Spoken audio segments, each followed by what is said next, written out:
Dukungan bagi Ukraina melawan Rusia termasuk beragam proposal keanggotaan Ukraina dan mengadang Tiongkok di kawasan Indo-Pasifik, termasuk dalam agenda KTT NATO di Washington DC 9 hingga 11 Juli. Whether that's supporting Ukraine in its defense against Russian aggression, whether that's working with partners to ways in which we can build the resilience of allies to confront the threats and challenges from the PRC.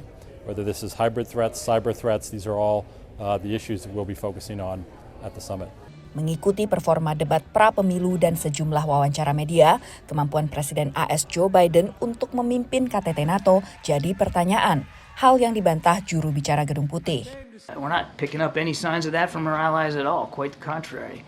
The conversations that we're having with them in advance, they're excited about this summit, they're excited about the possibilities and the things that we're going to be doing together specifically to help Ukraine. Menurut analis, meski para pemimpin negara NATO khawatir, mereka berhati-hati agar tak tampak ikut campur dalam politik domestik AS. Leaders of the NATO countries may not love Joe Biden, but if we look back to the Trump administration, he said a number of things that were really anti-NATO, but they don't want to necessarily say a lot about this publicly because it looks like they're interfering in American elections, which is not something they're supposed to do. Selain 32 negara-negara anggota NATO, untuk ketiga kalinya berturut-turut, Jepang, Korea Selatan, Selandia Baru, dan Australia kembali hadir dalam KTT Pakta Pertahanan Atlantik Utara ini.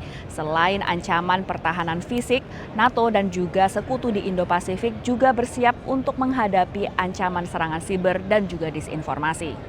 Pemerintah Tiongkok mengecam kerjasama NATO dengan negara di luar kawasan geografis Pakta Pertahanan Atlantik Utara tersebut. 其根深蒂固的冷战思维和意识形态偏见，这是威胁全球和平稳定的真正风险源。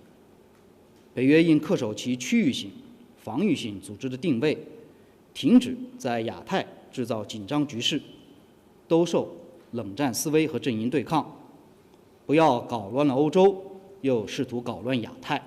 Tapi analis menilai NATO telah lama memandang ancaman tak hanya berasal dari kawasannya sendiri. Australia, New Zealand, the Republic of Korea, and Japan are very interested in deepening their cooperation with NATO, and in those areas, not necessarily direct military-to-military cooperation, but some areas of where there is cooperation going on. Kekhawatiran NATO akan Tiongkok pertama diutarakan pada KTT 2019, terutama dengan semakin agresifnya manuver Tiongkok di Laut Cina Selatan yang merupakan salah satu jalur logistik utama perdagangan global. Dari Washington DC, Virginia Gunawan dan tim VOA.